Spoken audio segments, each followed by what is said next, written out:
서기 42년 한반도 남쪽 낙동강 하류 일대, 이 땅에 아직 왕이 없었습니다. 9개의 촌락이 각자의 촌장을 두고 따로따로 살고 있었습니다. 그해 봄, 이상한 일이 벌어집니다. 구지봉이라는 산 정상에서 하늘을 향해 소리가 들려왔습니다. 사람들이 올라가 보니 아무도 없었습니다. 그러나 소리는 분명했습니다. 여기 사람이 있느냐? 촌장들이 대답했습니다. 있습니다. 소리가 다시 말했습니다. 내가 있는 곳이 어디냐? 구지봉입니다. 내가 하늘의 명을 받아 이곳에 내려와 나라를 세우고 왕이 되려 한다. 너희는 지금 당장 흙을 파고 노래를 부르며 춤을 추어라. 사람들이 노래를 불렀습니다. 구지가 거부가 머리를 내밀어라, 그 노래였습니다. 그러자 하늘에서 붉은 보자기에 쌓인 금빛 상자가 내려왔습니다. 상자 안에는 황금 알 6개가 들어있었습니다. 열이틀이 지났습니다. 알에서 아이들이 나왔습니다. 그중 가장 먼저 깨어난 아이가 김수로였습니다. 김수로는 빠르게 성장했습니다. 어쨌든 김수로는 왕이 됩니다. 나라 이름은 가락국 혹은 금관가야. 지금의 경남, 김해 일대를 중심으로 한 작은 왕국이었습니다. 왕국은 세워졌습니다. 그런데 한 가지가 없었습니다. 왕비가 없었습니다. 신하들이 청했습니다.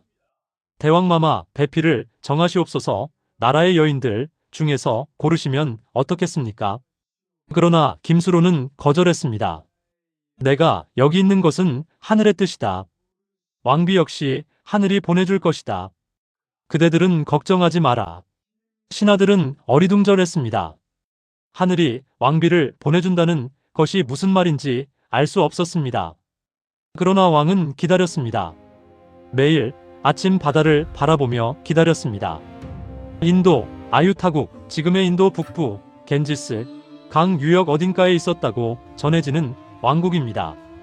정확한 위치는 지금도 학자들 사이에서 논쟁 중입니다. 그러나 삼국유사는 분명히 적었습니다. 아유타국의 공주라고. 공주의 이름은 허황옥이었습니다. 어느 날 밤 허황옥은 꿈을 꿉니다. 하늘의 신이 나타나 말했습니다. 가락국에 김수로라는 왕이 있다. 그 왕은 하늘이 내려보낸 사람이다. 그러나 아직 왕비가 없다. 너는 그곳으로 가라. 그것이 하늘의 뜻이다. 허황옥은 잠에서 깼습니다.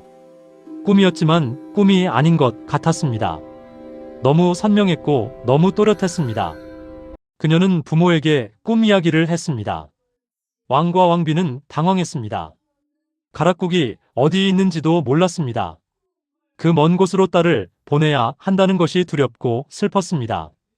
그러나 허황옥은 흔들리지 않았습니다. 이것은 제가 선택한 것이 아닙니다. 하늘이 정한 것입니다. 저는 가겠습니다. 준비는 오래 걸렸습니다. 항해를 위한 배가 필요했습니다. 먼 바다를 건너기 위한 식량이 필요했습니다. 그리고 가장 중요한 것, 파도를 다스릴 무언가가 필요했습니다. 허황옥 일행이 배에 돌탑을 실었다는 것입니다. 돌탑은 단순한 짐이 아니었습니다. 험한 바다에서 파도를 진정시키기 위해 신에게 올리는 일종의 예물이었다고 전합니다. 실제로 지금도 경남 김해에는 파사석탑이라는 돌탑이 남아 있습니다. 인도에서 가져왔다고 전해지는 돌탑입니다. 현대의 분석에서 이 돌이 한반도산이 아니라는 결과가 나왔습니다. 어디서 온 돌인지는 아직도 정확히 모릅니다. 허황옥에 배가 출항했습니다. 얼마나 항해했는지 기록에는 없습니다. 어떤 경로로 왔는지도 정확하지 않습니다. 그러나 배는 왔습니다. 가락국 남쪽 해안가에 배가 나타났습니다. 이 소식이 김수로에게 전해졌습니다. 배가 나타났다는 보고를 받은 신하들이 왕에게 달려갑니다. 낯선 배가 들어오고 있습니다. 어찌하오리까? 김수로는 조금도 당황하지 않았습니다. 그 배에 탄 사람이 누구인지 내가 안다. 함부로 막지 마라. 그대로 들어오게 하라. 신하들은 어리둥절했습니다. 그러나 왕의 표정에는 기다림이 있었습니다. 오래 기다린 사람만이 짓는 그 표정이. 허황옥의 배가 해안에 닿았습니다. 허황옥은 곧장 육지로 내리지 않았습니다. 배가 해안에 가까워지자 허황옥 일행은 다시 배를 돌렸습니다. 무트로 오르지 않고 그냥 떠나버리려 했습니다. 이상한 일입니다. 왜 그랬을까요? 감히 모르는 땅에 함부로 내릴 수 없었다는 것입니다. 허황옥은 신중한 사람이었습니다. 왕이 직접 마중 나오지 않으면 내리지 않겠다는 뜻이기도 했습니다. 그녀는 공주였습니다. 아무렇게나 다루어져서는 안 되는 사람이었습니다. 이 소식이 김수로에게 전해졌습니다. 배가 돌아가려 합니다. 김수로는 즉시 일어났습니다. 내가 직접 나가겠다. 왕이 해안으로 나갔습니다. 신하들과 함께 직접 배를 향해 나아갔습니다. 허황옥은 그것을 보았습니다. 저 사람이 왕이라는 것을 알았습니다. 배가 다시 해안으로 향했습니다. 두 사람이 처음 마주쳤습니다. 언어가 달랐습니다. 그러나 기록은 말합니다. 두 사람은 통했다고. 어떻게 통했는지, 무슨 말을 먼저 했는지 삼국유사는 자세히 적지 않습니다. 다만 이것만 적었습니다. 왕이 기뻐했다고. 그리고 허황옥 역시 두려움 없이 왕을 바라봤다고. 꿈에서 보았던 그 왕이었습니다. 하늘이 보내준다고 했던 그 사람이었습니다. 혼례가 치러졌습니다. 이것이 단순한 결혼이 아니었습니다. 인도의 왕녀가 배를 타고 수천 리 바다를 건너 한반도 남쪽 작은 왕국의 왕비가 된 사건. 삼국유사의 저자 이련 스님은 이 이야기를 기록하면서 스스로도 놀라워했습니다. 도대체 어떻게 이런 일이 가능했는가? 어떻게 인도의 공주가 가락국 왕의 왕비가 되었는가? 2000년이 지난 지금도 역사학자들은 그 질문 앞에 서 있습니다. 그런데 여기서 이야기는 더 깊어집니다. 허황옥이 가져온 것은 돌탑과 혼수뿐이 아니었습니다. 그녀가 가져온 것은 신앙이었습니다. 문화였습니다. 그리고 혈통이었습니다. 김수로 왕과 허황옥 사이에서 10명의 아들이 태어났습니다. 그중 두 아들은 어머니의 성을 이어받았습니다. 허황옥의 성을. 이것은 당시로서는 대단히 이례적인 일이었습니다.